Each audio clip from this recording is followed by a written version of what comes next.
Hello, everybody. My name is Dave, and this is my first of what is probably going to be many videos that I'll be doing about the subject that my whole channel will be about currently. This will be all about a high amount of pain that just won't go away. People who have chronic pain, like myself. I decided to do this because it's a nice way for me to get some of my emotions and some of my stuff out. Maybe meet some people who are going through the same thing. Possibly help some people along the way with some of the things I've learned that I've had to deal with. And maybe they have some things they've learned that they have to deal with. That's all. It's nothing special. And I am not a professional in any way, shape, or form. I just needed to do something. On top of that, for some reason, haven't figured out why, and I'll explain how I figured it all out later at a different time. That for some reason, walking helps get rid of the pain that I have. Um, there's a very long and involved story. This is actually my, I think, ninth month of dealing with this in a row, and they still haven't figured out what the problem is or what to do to fix it. But I can tell you what they've done so far, and maybe, somebody can tell me what they've gone through if they've had the same type of pain. And, we can have a collaboration between many different people. Maybe somebody might not even be in pain that has some input. Maybe they have a background in pain management. I don't know. I don't know what I hope to get out of this channel, but I do know it does help me to socialize with people, to ignore the pain, get past it, maybe help, get through my day a little easier. So we'll start at the beginning. Um, Back in March of 2025, I was contacted by my neurologist. I have a neurologist because I have multiple sclerosis on top of what I'm going through right now. And he told me that I need to go see a neurosurgeon because he saw something in my MRI of my cervical that I get done frequently because he wants to check to make sure that my lesions aren't, progressing. And he said he sees something he does not like, but it's not his profession. So he said to go see a neurosurgeon. I made my appointment to go see him. Of course, hope for the best, hope for the best or expect the best, whatever. Hope for the best, expect the worst, that kind of thing. I'm not really a big fan of that idea, but unfortunately, I had to on that one. Find out that I have something called stenosis, and it could affect me in many ways going forward. At the moment that I had gone to get this diagnosis, I got to be honest with you, I had felt the best I had felt in probably years. So it had to have been a sign because I had been suffering with the MS stuff for a long time. And then all of a sudden, I just felt great. And then this happened. So I guess, waiting for the shoe to drop kind of feeling happened, even though I wasn't expecting it. So anyway, I go see this neurosurgeon. He tells me I have stenosis. And I'm like, okay. He says I need to wait 6 months, and then I have to get another cervical MRI so he can see what the progression is. If there's no progression, great. If there's progression, he wants to take a look at it, and it might possibly need surgery to fix. At the moment, it didn't need it from when I initially met him, and he said it should be fine as long as I don't do anything to exacerbate it, specifically like falling or anything like that. I was a fall risk because I have multiple sclerosis, and I hadn't fallen, so that's what makes this whole thing a little bit more shitty. Um, so anyway, he tells me I have the stenosis. I'm fine with that, and then I don't know. A couple weeks later, this new symptom started coming up, and I didn't think anything of it because he said that I would have some weird symptoms possibly come up. The symptom I had was that I had this really weird feeling where it felt like somebody cracked an egg over top of my head and then everything ran down my body, but it felt like a tingling sensation that way. I'm sure it's explained some ways like that, other ways, I don't know, but that's what it felt like, a tingling sensation that went from the top of my head to the top of my shoulders. And then when it got to my shoulders, it did this really weird thing. It made me dizzy at first. So the tingling sensation made me dizzy. And then when it got to the top of my shoulders, it was this aura of pain that radiated from the top of my shoulders to about mid chest. And it was just a pain level of 1, nothing too serious. And it would happen every, 40 minutes or so. And then as time went on, something happened. I don't know what. And it started to get more and more frequently to the point where it was every 30 seconds. And at that time, I was getting closer and closer to my date with my second date with the neurosurgeon. And I had gotten my second MRI for him to take a look at. However, that one was a little bit harder to get, but I got it, and he said he didn't see anything too too different from the previous one, so I shouldn't have any problem. And that was pretty much it, except for I was still having these other problems. The thing where I was feeling a little dizzy, and then I would get this really weird sensation of pain. And so we left it at we'll have to go ahead and get something done again, some type of imaging later on, because he needs to look at progression every X amount of weeks or whatever. So I go on about my day, and I have to explain one thing to you. My dates and times may be a little off because I have a combination of MS and a pain level that sometimes skyrockets well beyond 10. So my memory is a little hazy on a lot of things. So specific dates are going to be a little off, and the timing will be a little off. But in the end, it'll all come down to making sense. The closer the date to the current date that I'm at, the easier it will be for me to remember, unfortunately. That's just the way my memory works right now. Sometimes not at all. So I could completely screw up the dates, and I apologize. But, it's not really the dates that matter. It's what I've gone through that kind of tells the story. So anyway, I have to go from there to it turns into some form of weird pain. So after I go and see him, he tells me there's nothing really, there's nothing further needed except for observation. I'm like, okay, I can kind of live with the little dizzy spells and stuff, but after a little while, he says that if things get worse with that, then we'll have to take a closer look, but there's nothing that they could really do about that without doing some type of surgery. So I was like, okay. And I go about it. And of course, I set up another date to see him because obviously that's needed. And I'm going to need more imaging done. Meanwhile, this thing that's happening where I get these dizzy spells, I don't know what else to call them.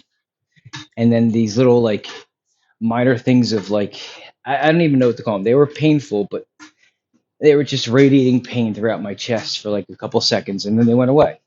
And that was alarming, but nothing too like, I guess, having been told that it was possibly part of the stenosis and that if it gets worse, then we'll have to look at the options. I was like, okay, fine. Then it morphed. The pain started becoming a little different.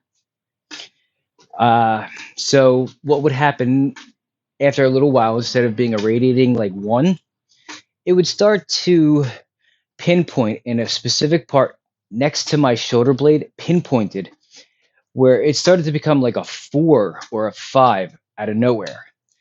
And it was just every 30 seconds I would feel dizzy, and then it would be like, I guess, the throbbing in my shoulder of 6 or 7 seconds of high searing pain, and then it would go away, which I was thankful for because at least I had some relief. But it was starting to get a little out of hand. It started off at like a 4 or a 5, and then it kept progressing. So I started calling doctors everywhere. I called my main doctor, my primary. I started calling the neurosurgeon. I called my neurologist. I called any doctor I've ever had. And I said, this is what's going on. What is this? And they were like, okay. They started looking into it. And, I had to get obviously more imaging done and stuff like that. Well, the problem is that the pain had gotten to a really horrible point. Like by the time I had scheduled another MRI, it was months, it took weeks and weeks and weeks, and time had gone by. There was just a lot of stuff that I couldn't get to right away. So while all this stuff was going on, I decided that I would try something I had never tried before because I am one of those people that doesn't like to be touched, especially from behind by people, especially strangers. So I'd never tried chiropractic work before, and I heard that they could be super helpful for pains like what I was presenting. We didn't know what it was exactly, but he had an idea that after seeing the X-rays, that it was what something called subluxation, meaning that I had bone on my nerve, and that it was pressing down on a nerve, causing me, nerve pain. And he said he had an idea that he could fix it within, X amount of time, and then he would get it to calm down, and then I would have to do maintenance every once in a while, but it should calm down. I was like, good, okay, great. He said he's heard of it many times before, blah, blah, blah. Awesome. Unfortunately, my insurance didn't cover it, so everything had to come out of pocket. So I only had a limited amount of time that I could use them because I only have X amount of money because I'm kind of broke. So because my insurance didn't cover it, he gave me a special deal. And I was, happy that I got at least X amount of, I guess adjustments is what they're called, to be able to do them. And even though I don't like being touched, I went past it because the pain was getting to the point where I couldn't sleep anymore. So what he had done was he had given me what was called the light version for a little bit, just so that I could get used to somebody. I had problems with people touching me. He had to get past that, all that stuff. He was able to get it done. He gave me, some stimulation on my back by the nerves, and then he went and gave me an adjustment.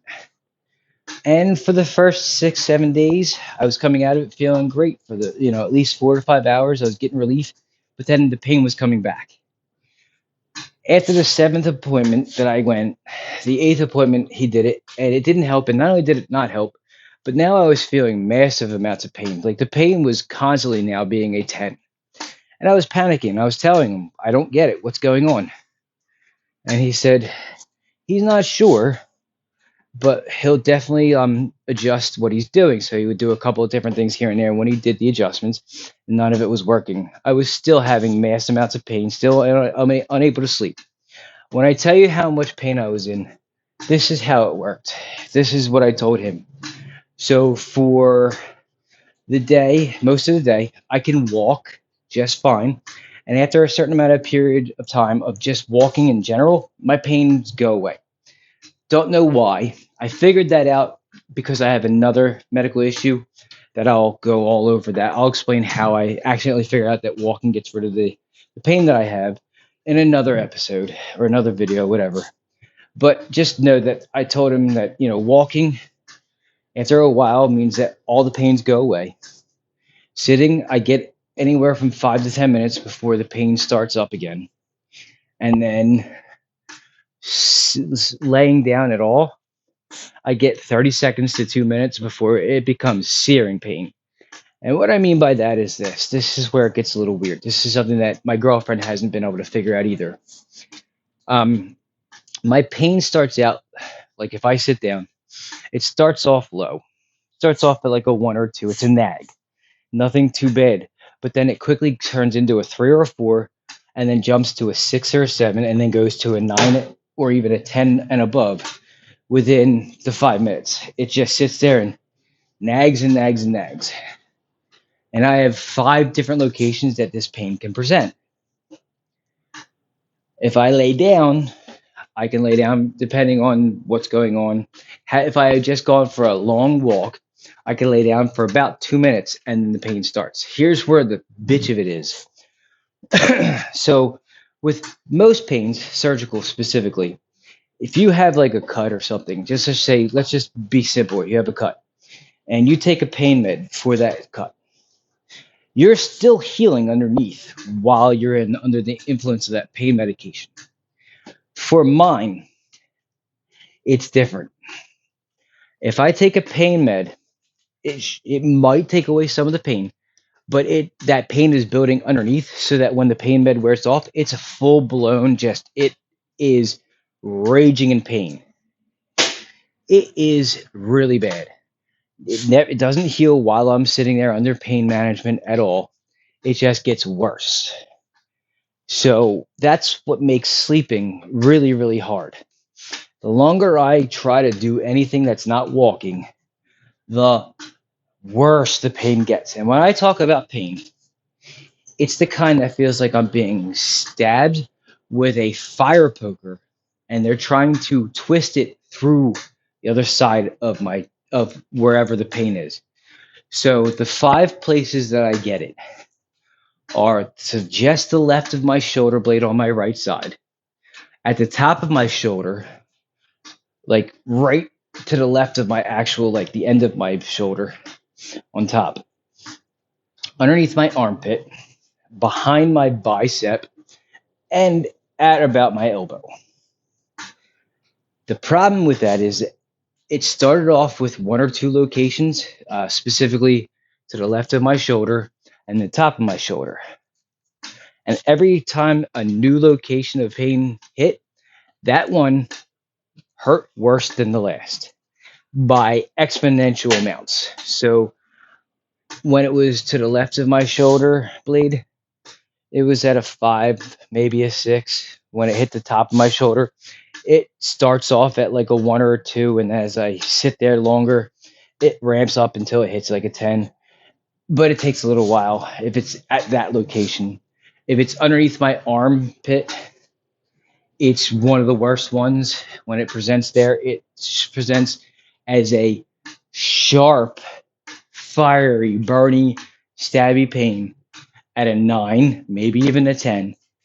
And then it goes to the back of my arm. That's more like a dull 6 or a 7, where it feels like I pulled like the muscle there or something like that, and I can't get it to stop hurting.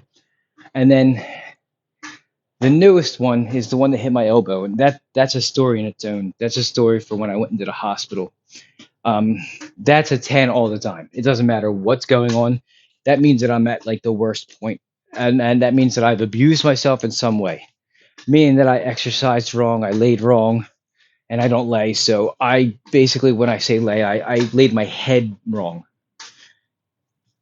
I don't know what causes it. I don't know what positions they are, but they have different pain levels and they suck. All of them suck in their own way. So anyway, I forgot where I was in the story. That happens a lot. You'll have to excuse me. Anyway, so I'm at the chiropractor. Seems like it's going great. And then after the first week of adjustments, the second week happens, and I start to feel worse. Then the third week happens, and I start to feel like, I don't know, the sweet sound of death may have been a better feeling than what I was going through in that week. This was sometime around when the weather was warmish, and it was starting to get cold, and I was starting to run into a problem. So my pain relief comes from walking. And if you don't know, that's what I'm doing right now while I'm talking to you. I'm walking because I can't sit down and do anything for longer than a couple minutes without having a massive amount of pain. Doesn't solve anything, and it just grows from there. So I decide that I have to go see somebody else because the chiropractor is not working, and I have no other real recourse I could take because the neurosurgeon told me I have to wait for the next MRI, blah, blah, blah. So I'm throwing darts at this point. I had a trigger point injection done by my another doctor because I had some type of similar pain in my shoulder a couple years ago. And what he did worked. They tried it again. It did nothing, which means that this was definitely not musculaturely related, if that's the right word. So that means it must have been something even more nefarious, which means that the chiropractor may have been right. It may have been a pinched nerve. At this point, the pain has gotten so severe that I started trying different forms of weed because, I mean, let's just face it, none of my doctors would give me anything for the pain because they're all like DOs and they just don't do that kind of thing. They didn't know what was causing it, so they didn't know what to give me. So my only recourse was to try THC and CBD. I live in New Jersey, so it's legal here, so I was able to try it, thankfully. I'm really happy that I was, because at least it started to help a little bit. I started off, with some gummies here and there. 10 milligrammers, one would have at first would help.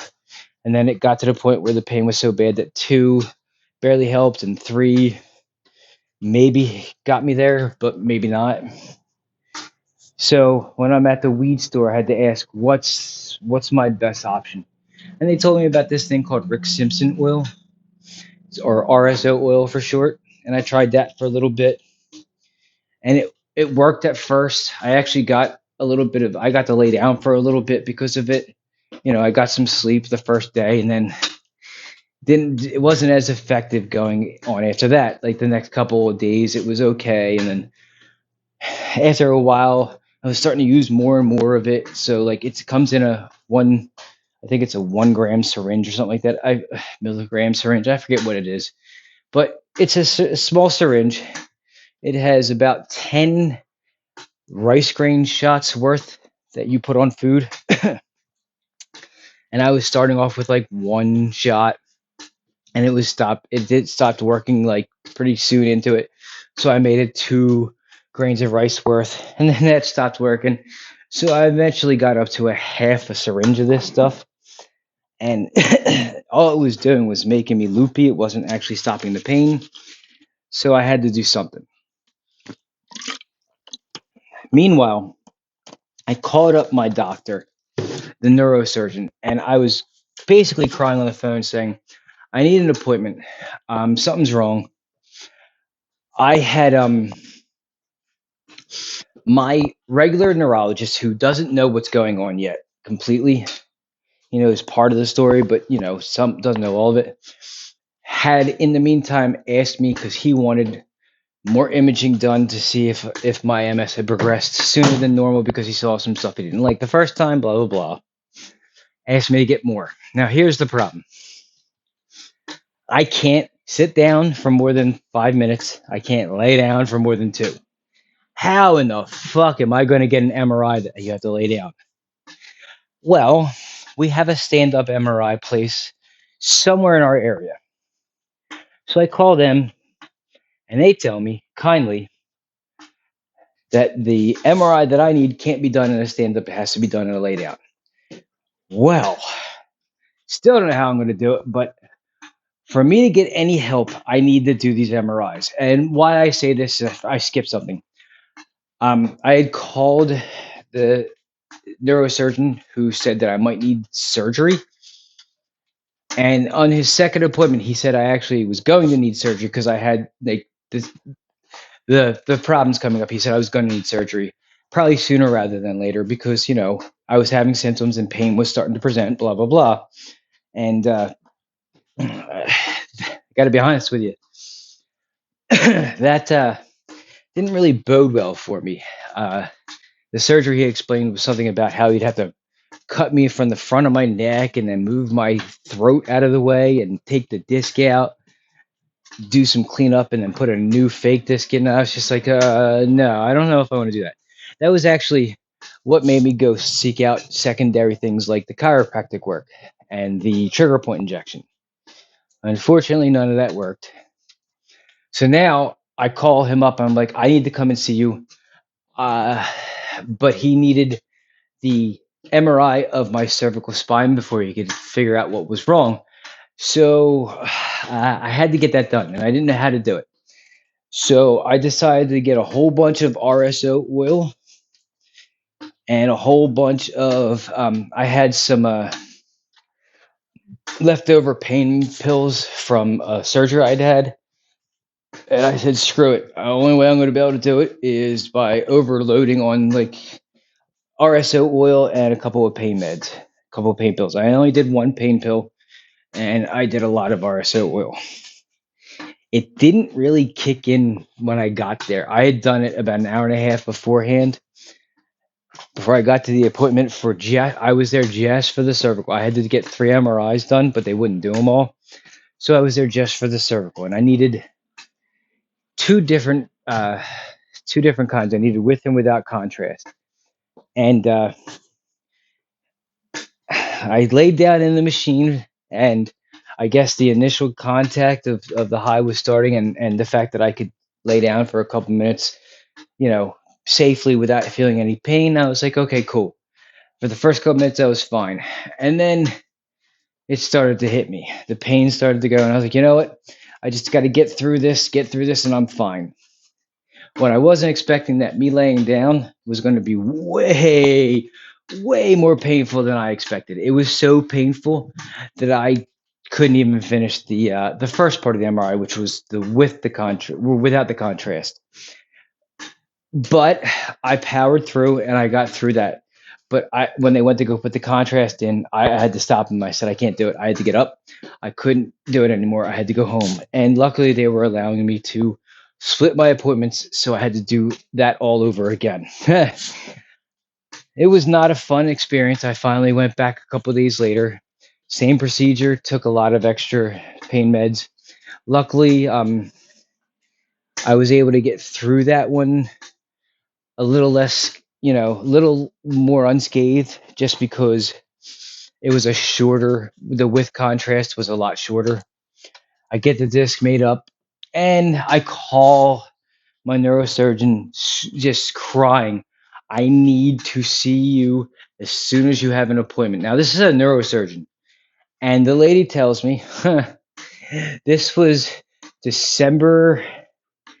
Oh, Christ. I think it was December like 15th, 16th, or 17th, or no, it had to be like the 18th or 19th, something like that. Again, I can't remember the dates. It was before Christmas, but not very long before. And she tells me I have one appointment that canceled for tomorrow, and the next appointment was not for 3 months out. And I said, I don't care what it takes. I will take the appointment for tomorrow. Then she tells me it's an afternoon appointment, and it's on a day that the person who drives me around, my girlfriend, is off of work. So I break down and cry because I was in so much pain at that point that I couldn't even like. I hadn't had any sleep for about 3 days. I was in so much pain. I tried as much of the different combinations of meds as I could. I just couldn't get more than 15 seconds worth of sleep. It was just me passing out and then waking up right away from the pain. It was really, really bad. I was loopy, so I was just desperate is the word I would use. But I got the appointment and I went in the next day and he looks at the MRI and he goes, it's a pinched nerve. Surgery's not needed. And I broke down and cried. I was like, oh my God, I don't have to have surgery, because that kind of surgery is life altering. Cutting your neck open and putting a foreign object in your neck, that could be life altering. It could be life altering, good and bad. But he said, whatever it may have been, it wouldn't help what I had going on, which was a mass amount of pain from something else. He said, you look like you have some inflammation trapped somewhere.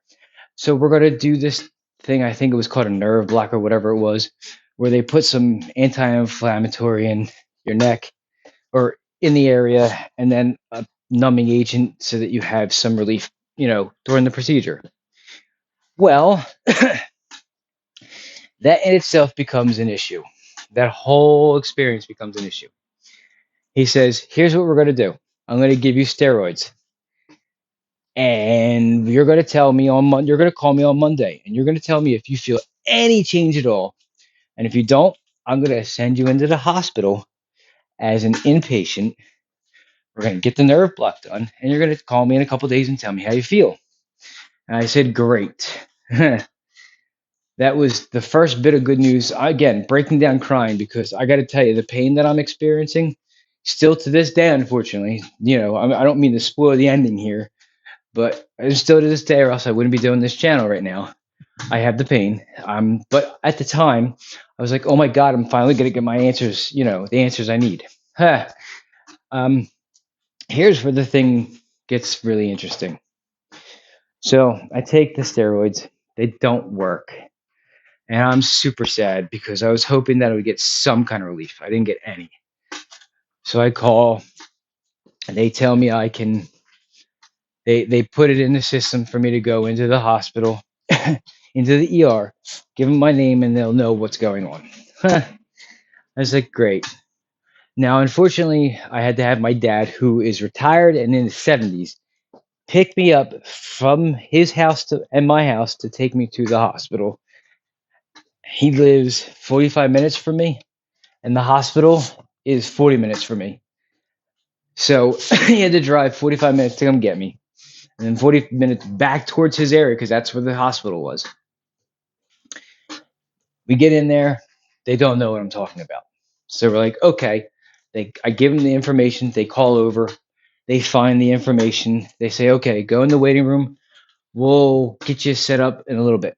I go in the waiting room. About an hour passes. Me and my dad are sitting there just bullshitting. And they call me back. And I get put into, I'm guessing it's the triage area where they sit there and they do all the vitals and I guess get me an IV for in case I do have to get admitted. She said, we're not sure if they're going to admit you, but we're going to put an IV in just in case. In worst case scenario, we take it out later. I said, why would they admit me? She goes, oh, because there's a mix up with some of this stuff. They may have to admit you and we may have to do it tomorrow morning. I was like, okay. Now, at first I was against this, but what happened next, in the next couple of hours kind of was helpful. So it ends up that I do have to get admitted and I go into it wasn't really like the emergency room. It was like some secondary thing that was part of the emergency room. I don't know. And I get my own little room. They set me up and they tell me what's going to happen. And then they do the most glorious thing and worst thing I've ever had done at the same time. They introduced me to something that I don't do. And I say it was glorious because at least it helped, but it was the worst thing possible. They proceed to give me, because of the amount of pain I'm in, 20 milligrams of oxycodone with a whole bunch of Tylenol. I've never done opiates. I'm not an opiate person. I'm not a druggie. I just don't do that kind of stuff. The only thing I do is weed because it was taking care of the pain at one point. And I proceed to quickly expel that as fast as possible because 20 milligrams was way more than my system could take, and I got sick. So the nurse comes in and looks at the thing because it wasn't the okay. By that time, a switch had happened. By the time I had thrown up, it was in between shift change. So new nurse comes in, looks at the chart, sees what I'm doing, and goes, "Why the hell, if you have no history of opioids at all, why would they give you 20 milligrams to start?" And I said, "I don't know, but it was not good." So she proceeds to give me 5 milligrams as a low dose with a little bit of, Tylenol, I guess it was what it was, to help with other pains because now I was retching from throwing up so much that my stomach was killing me. So she gave me that. And the 5 milligrams did a lot. I mean, a lot. It made my life go from I hate everything and I want everything dead to life is great. And things were fine and dandy. She goes, okay, I will every once in a while come in here to do some, checking up on you and maybe every once in a while administer some medicine, but you can possibly go to sleep. And I was like, yes, I will attempt to go to sleep. Now, there's something that's to be said here. What I haven't told you by this point is not only have I not slept in a lot, if at all, in weeks, because of the pain I'm in, I haven't been off my feet in those weeks or months or whatever it was. It had been a while. I haven't been off my feet. So my legs are jacked. Okay. I don't mean jacked like in they're muscular. I mean, she saw that I had some problems going on. So one of the problems I have, and I'll explain all this later, is that my legs swell. So they were a little bit bigger than they're supposed to be. So were my feet, and she was like, "Something's wrong." So obviously, what you've been doing is you've been on your feet for what, a couple weeks now. Like she was right. I hadn't been off my feet for the most part for longer than a little bit every day. For the most part, I'm on my feet almost 24/7. She proceeds to give me some, I don't remember what it was. Basically, she gave me what was the equivalent of pain medication Valium I don't know what it was. She said, I want you to relax because you're not getting off this bed for the next 24 hours. And I, now, I have not been off my feet in weeks to months at this point. I don't know how, I don't know anything, but I don't know how to sit down. I don't know how to lay down.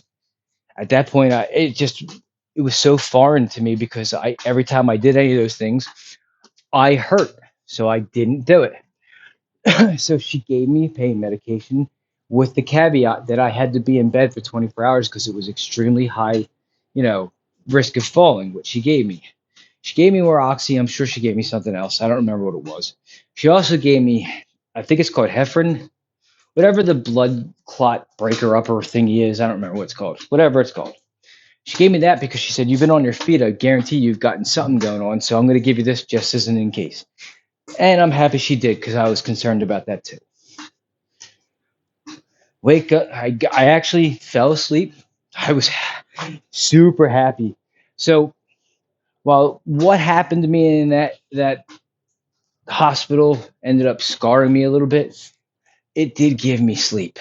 And I'm going to tell you what, as much as, I will criticize what they happened to me in the hospital because I had a couple other things that I'm going to explain to you happened that were not so good. The one thing I can say is that the one nurse, and I love her to death, she figured out what I needed when she was in, and she got me sleep, off my feet, and comfort.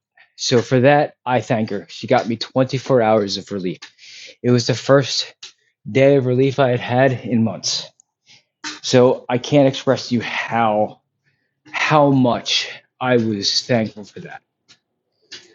Anyway, so the next day comes, or the next morning comes. She comes in and goes, I have bad news for you. She said, the guy who was supposed to be able to give you whatever the procedure was, I don't remember what it was called, probably a nerve block. He can't do it today. Don't know what the reason was.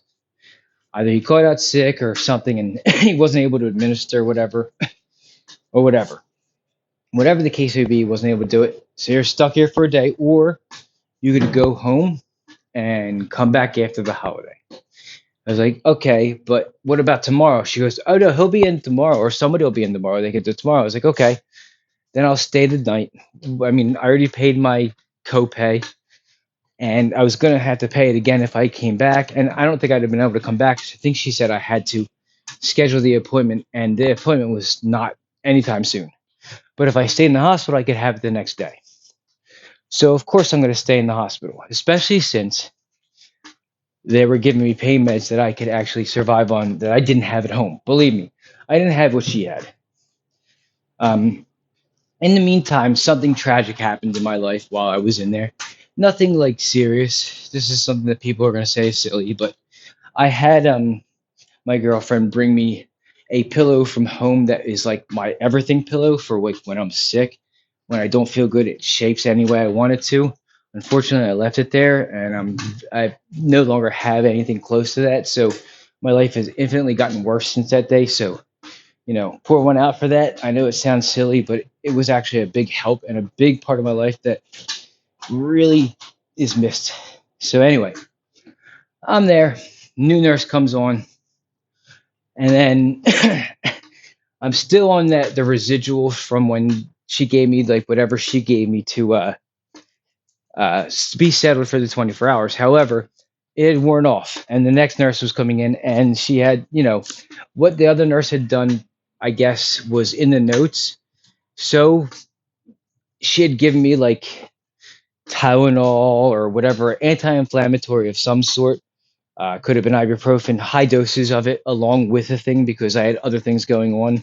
I'd been walking, so my feet were hurting, my legs were hurting, whatever. She gave me everything she could. Well, the next nurse came in, and without reading the notes, all right, I'm stepping ahead. She comes in, and it was, I think, the night shift. I'm doing okay for most of it, and I decide I'm going to stay in bed because I wasn't hurting. I had some residuals left over from whatever meds they were giving me, and I was feeling fine. And then I had fallen asleep at some point during the night, which, again, I'm thankful for. But unfortunately, what happened next was what screwed me. So whatever medicines I was on, like I told you before, when I lay down, the pain builds up and then it wakes me and then it's like extreme. That's what happened to me here because the pain med did run out.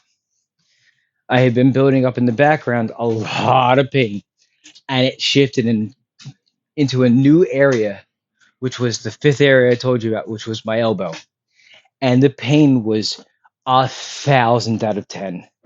I woke up screaming. It was so painful. It was a pain I'd never felt before. And I was hitting the button, screaming for the nurse, help me, I need help. I'm in pain. Help me, I need pain. That's what I remember saying because when I'm in that much pain, I only have two modes. I can go to the bathroom, most likely all myself, or I can scream, help, I'm in pain. Apparently, that's what I learned I could do. I didn't do the former on that one, just so you're aware, luckily, but it was close. Um, so the nurse runs in, and apparently she asked me what's going on. I said, I'm in the most pain I've ever been in out of this whole experience. Something's wrong. I need help. Well, for me to get any answers, for her to get any answers out of me, she had to calm me down. So she does the greatest thing I've ever felt, and then proceeds to do the worst thing she could have done afterwards. I don't know anything about anything at this point. So she gives me a shot of something to help with my pain. Come to find out, she gave me probably one of the best medicines I've ever had in my entire life. And I'm sure a lot of other people know what this is, called Dilaudid. And it worked. She hit that plunger, and my worries went away. And then after that, since I was calm, she's like, I see you. You know, that was the emergency med that I was told I was allowed to give you if you had an extreme amount of pain happen. And then she said, I'm also, in your notes it says there are other things that you have. So she gave me whatever the anti-inflammatory was. It's a mass amount of it, and it's a lot. So whatever she gave me put me back to sleep, and I was super thankful for whatever. I don't think I can explain to you the amount of relief I had that night of going to bed. In fact, it was probably the best night of sleep I had ever gotten because it lasted for a couple more hours. She gave me enough that it lasted for a couple hours. I woke up not too long after the effects were starting to wear off, so I wasn't in too much pain. And the nurse, who was the really, really good nurse, was back on shift. And that's when she gives me it turns out it was 5 milligrams of oxycodone. And that was it. And I was like, oh, where's the rest of the stuff? Because I usually got some anti-inflammatory. And she goes, that's where the problem comes in. And that's when she proceeds to tell me the worst news of all. The procedure I was supposed to get required 24 hours of no anti-inflammatories. And the lady gave them to me the night before. And it was like 5 o'clock in the morning the night before. So it meant that I couldn't get the procedure until 5 o'clock in the morning the next day, which was fine, except for the next day was December 25th, which was Christmas. Yes, I was in the hospital from the 22nd to the 24th of December, right before Christmas. So I couldn't get the procedure that day, which was what I was hoping for because supposedly the procedure was supposed to help me feel good for a couple days. So, no. So then she proceeds to tell me that I have two choices. I can stay in the hospital past Christmas, past the weekend because Christmas was on Friday, so it would have been Saturday and Sunday, and then possibly Monday, Tuesday, or Wednesday of the next week they would be able to get to me. So it was go home and set up an appointment, which would have probably been closer to the same date that I would have had it anyway, or stay in the hospital and miss Christmas. So I went home, sad and dejected. But two things happened after that. One of them got me through Christmas. The other thing ruined every other day after that for the next couple of days. So what I didn't know was that all the medicines that they gave me were going to hit me like a fucking ton of bricks. And if I didn't keep up with the amount that they gave me, or at least wean myself off, I was going to go through a major withdrawal. Well, what I didn't know is that the hospital doesn't give you a lot of any of the stuff they gave you when you leave. They gave me 3 days worth of oxycodone to get through, and none of it was a step down program. So I had to, I had taken, I was spreading, I didn't mean to do it. I was spreading the oxycodone out so I didn't waste it over 3 days because I wanted it to be something that I could use as an emergency. Unfortunately, every day was an emergency and I burned through a lot of it, but I was doing it slowly so I could, not be affected by the after effects.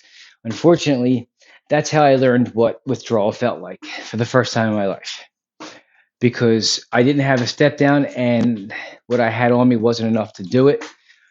I think I had 12 total pills. That's not enough to do a step down program, especially when you're in as much pain as I was in. And they were working, unfortunately. Like they were working super well. Like 5 milligrams were working really well.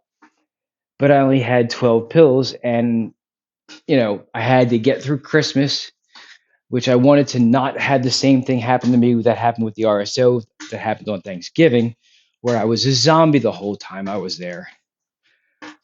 And I wanted to be present. The oxys gave me the ability to be present with no pain for about 4 hours. So unfortunately on Christmas I took 2 or 3, which was fine. But that left me not a whole lot for the rest of the days that I had to wait because I had to still wait to make the appointment itself just to get, this procedure done. I got through the next couple of days with withdrawal symptoms rearing its ugly head and ran out of pills. Even though I tried to step it down slowly, I ran out of pills because the pain is just that high. I finally get, my procedure date. Ended up being on January 2nd. So I ran out of pills on, I think it was December 28th, and I had a couple of days to get through. So at this point, I decided to stop using RSO and just use gummies to get through, which weren't anywhere near as powerful and required a lot more and didn't help as much, and I still wasn't getting as much sleep. But my thought process was I just had to get to the second, which was a couple days away, and then I'd be fine. I get to the second, and yeah, I was in a lot of pain when I got the procedure done, but the pain did go away after the procedure. I was super happy, but the problem is that I didn't feel 100% better. So like when you have pain and you have like some relief, you can kind of feel a little bit of it still in the background, so it's not fully gone.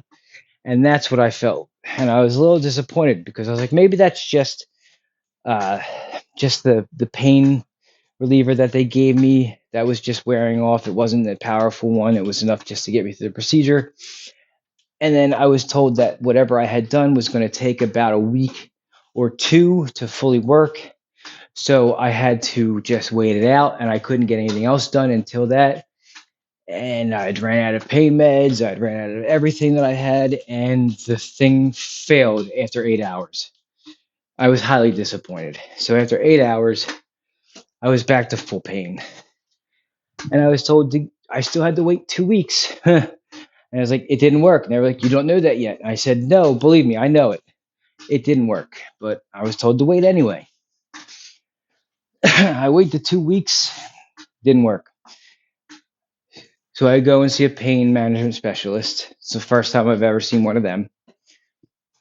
And this is where things are, we're almost caught up. My pain management specialist appointment was about 5 days ago. So we're almost up to current date as far as this whole ride. I go and see her, and I'm in pain. And I'm sitting there crying and pleading, I need help. I need any kind of help you can give me today. I can't live like this, even today. I said, listen, my life is not worth it right now. Give me something. And unfortunately, they're all trained not to give you anything. So I left that office with nothing as far as being able to get through the pain. I did leave with something else, though. I left with the promise that what procedures are going to be done next might actually help. And I'm hopeful. They kept saying something was wrong with my neck, and I kept telling them my neck doesn't have any pain. My pain presents starts in the shoulder and branches out to my arm. So, after three other doctors not paying attention to that, this doctor did, and she started to focus on maybe we start at the shoulder, where find the actual nerve that's being bothered.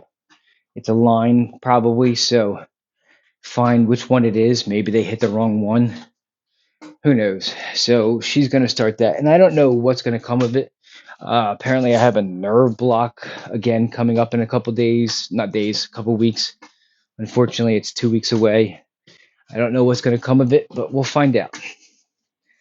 But as far as this story goes, I'll save the rest of the story because there's other little intricacies that I didn't talk about, and we'll go over all that. And we can talk about anything you guys want to talk about. My hope for the channel is this: I want to gather, people together that are in pain to share our stories. Maybe it'll help us get some relief, if any, uh, just to help us get through. Maybe give some tips that they've used, you've used for pain management, like to relieve some of the pain. I'll give you some of my tips. Maybe we can all help each other because this is a horrible process. However, my only problem is that I want to live stream every one of these, but unfortunately, you need 50 subscribers, and I have two.